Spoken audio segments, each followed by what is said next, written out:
ಹೋಗ್ಬೇಕಾಗದ್ರಿ ಗೌಡ್ರ. ಡ್ರೈವರ್ ಹೋಗ್ತಮ್ಮ. ಹೌದಲ್ರಿ? ಅಂದ್ರೆ ಇವತ್ತು ಸಾಲಿ ರಜಾ ಇರ್ತಾವಪ್ಪ.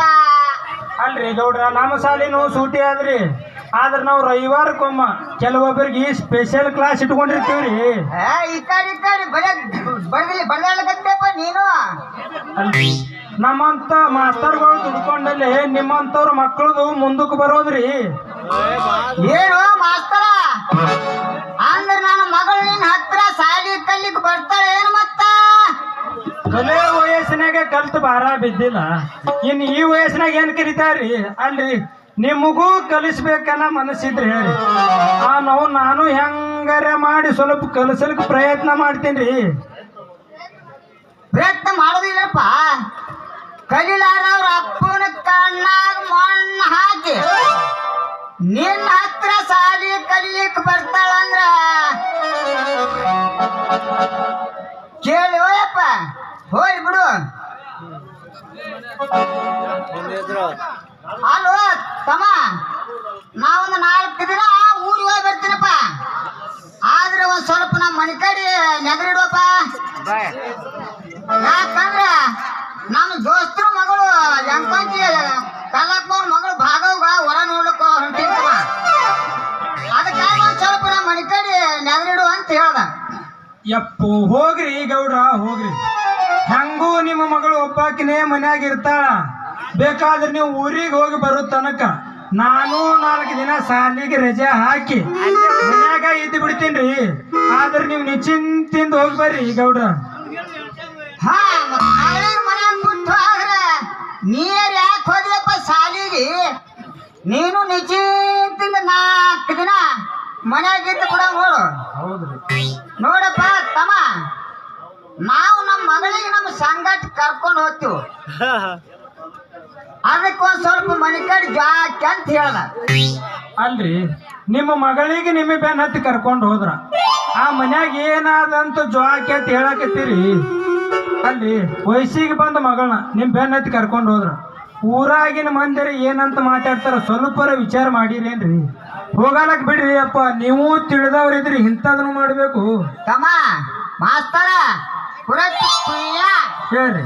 ನಾವು ಯಾರು ಏನ್ ಯಾಕೆ ಅನ್ನಲಕ್ಕ, ನಾವು ಕರ್ಕೊಂಡು ಹೋಗೋರು ಅಂದ್ರೆ ಕರ್ಕೊಂಡು ಹೋಗೋರು. ಸ್ವಲ್ಪ ನೆಗರಿ ಇಡ್ತಿದ್ದಿ ಇಡು, ಇಡ್ಲಿಲ್ಲಪ್ಪ ಅಂದ್ರೆ ನಮ್ಮ ಮುದ್ದಪ್ಪ ಅದನ ಅವನಿಗೆ ನೆಗರಿ ಇಡು ಅಂತ ಹೇಳ್ತ ಅವನು ತಗೊಳ್ಳೋ ರೊಕ್ಕನು ಮಾಡ್ಯಾನ. ಬ್ಯಾಡ್ರಿ ಇಡ್ತೀನಿ ಹೋರಿ ನಾನ. ಆದ್ರೆ ಆದಷ್ಟು ಬೇಗ ಬರ್ರಿ. 4 ದಿನ ನೀವು ಊರಿಗೆ ಹೋದ್ರ ನಾವು ಕಲಿಸೋ ಅಭ್ಯಾಸ ಒಂದಿಂದ ಉಳಿತದ್ರಿ. ಉಳಿದ್ರು ಉಳ್ಯಾವಲ್ದು ಹೋರಿ, ಮತ್ತೇನ್ ಮಾಡೋದು ಈಗ? ನಾವು ಊರಿಗೆ ಹೋದ್ರೆ ನಿನ್ನ ಅಭ್ಯಾಸ ಹಿಂದುಳಿತೈತಪ್ಪ. ಹಂಗೇನ್ ತಿಳ್ಕೊಬೇಡ್ರಿ, ನನ್ನ ಪಾಲಿಗೆ ಯಾರದಾರಿ? ಎಲ್ಲಿಂದಲೂ ಬಂದ ನನ್ನಂತ ಪರದೇಶಿಗೆ ನಿಮ್ಮ ಮನೆಯಾಗ ಆಶ್ರಯ ಕೊಟ್ಟು ನಿಮ್ಮ ಕಾಸ ನಿಮ್ಮ ಅಳಿಯನಿಗಿಂತಲೂ ಹೆಚ್ಚು ಎಕ್ಕರೆಯ ಪ್ರೀತಿ ತೋರಿದ ನಿಮ್ಮಂತ ಮಹಾನುಭಾವರನ್ನು ಬಿಟ್ಟು ಹೆಂಗಿರ್ಬೇಕಂತ ನಾನು ಮನಸ್ಸು ಬಿಕ್ಕಿ ಹೇಳಕತ್ತದ್ರಿ ಗೌಡ್ರ. ಅಳಪ್ಪ ಇರ್ಲಿ ಒಂದ್ ಸ್ವಲ್ಪ ತಡಿ. 4 ದಿನ ಹ್ಯಾಂಗಾರ ಸ್ವಲ್ಪ ತಡ್ಕೋ. ನನ್ನ ಪಾರಿ ಇಲ್ಲೇನಂತ ಒಬ್ಬ ಗಂಡಸವಾಗಿ ಇಲ್ಲ ಅಂತ ಹೇಳಿ ನಿನ್ನ ನೋಡೋಣ ಸಟ್ನೆ ನಾನು ಇನ್ನೊಂದು ಮದುವೆ ಆಗಿ ಒಂದು ಮುತ್ತಂತ ಗಂಡಸ ಹಡಿಬೇಕಂತ ಅನಿಸ್ತೈತೆ ಒಳ್ಳೆ ಹುಡುಗ. ಏನ್ ಮಾತಾಡ್ತೀರಿ ನೀವು? ಅವನು ಚಲೋ ಹುಡುಗರಿಗೆ ಹೆಣ್ಣು ಸಿಗಲ್ಲಾಗ್ಯಾವ ಈಗ. ಅಂತದ್ರಾಗ ಮುದುಕರಾದ ನಿಮಗೆ ಯಾವ ಹೆಣ್ಣು ಕೊಡ್ತಾನ್ರಿ ಈಗ?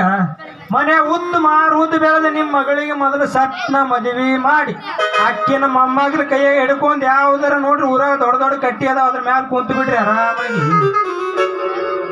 ನೀ ಹೇಳಿದ್ರು ಒಂದು ರೀತಿಯ ಖರೆ ತಮ್ಮ. ಮಗಳು ಅಕ್ಕಿನೂ ವಯಸ್ಸಿಗೆ ಬಂದಾಳ, ಬಾಳ ದಿನ ಬಿಟ್ರೆ ಅನಾವತ್ ಮಾಡ್ಕೋತಾಳ. ಈಗೇನ್ ನಮ್ಮ ದೋಸ್ತನ ಮಗಳು ಕೂಡ ನಡೆದಿಲ್ಲ, ಅಲ್ಲೇ ಒಂದು ಒಳ್ಳೆ ಮುತ್ತಪ್ಪನಂತ ಕೈಕಾಲ ಸುತ್ತಿದ್ದು ಹೊರ ಗಂಟು ಬೇಕು ಎಲ್ಲ ಮುಗಿಸ್ಕೊಂಡೆ ಮನೆಗೆ ಬರ್ಬೇಕಂತ ಒಳ್ಳೆ ಹುಡುಗ. ನೀನು ಕಾಳಜಿ ಮಾಡ್ಬೇಡ,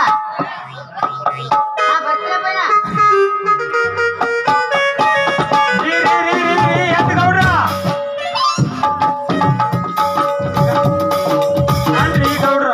ಕಾಳಜಿ ಮಾಡಬೇಡ ಬುತ್ತಿ ಹಚ್ಚೋದಲ್ಲ ಮಾರಾಯ ನೀನು ಅವನು ಈ ಪುಣ್ಯಾತ್ಮ ಇದನ್ನ ಯಾಕೆ ನೆನಪು ಮಾಡಿಕೊಟ್ಟು ಯಪ್ಪ ದೇವ್ರಿ.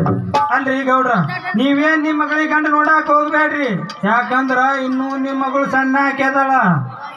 ನಾವು ಎಲ್ಲಾ ಬಿಟ್ಟು ಬ್ಯಾನ್ ಹಚ್ಚೋದು ಯಪ್ಪ ಹೊಟ್ಟಿ ಬ್ಯಾನಿ. ಆಕೆಗಾಗಿ ಸಿದ್ಧನಾಗಿ ಕುಳಿತಿರುವ ಈ ವರಪುತ್ರ ದೇವ್ರ ಈ ಮಂಗ್ಯಾನ ಮಗನಿ ಕಣ್ಣಿ ಬೀಳಿಲೇನು ನೋಡಪ್ಪ. ದೇವ್ರ ಪರಮಾತ್ಮ ಇವ ಅಲ್ಲಿ ಹೋಗಿ ಆ ವರ ನೋಡೋದು ಈ ವರ ನೋಡೋದು ಏನಾರೇ ಗದ್ದಲ ಮಾಡದಂದ್ರ ನೀ ಇವನ್ ಹಿಂದಿಂದ ಹೋಗಿ ಅದಿಟ್ಟು ಗದ್ದಲ ಮಾಡ್ಬಿಡು ಯಪ್ಪ ನನ್ನ ತಂದೆ ಪರಮಾತ್ಮ.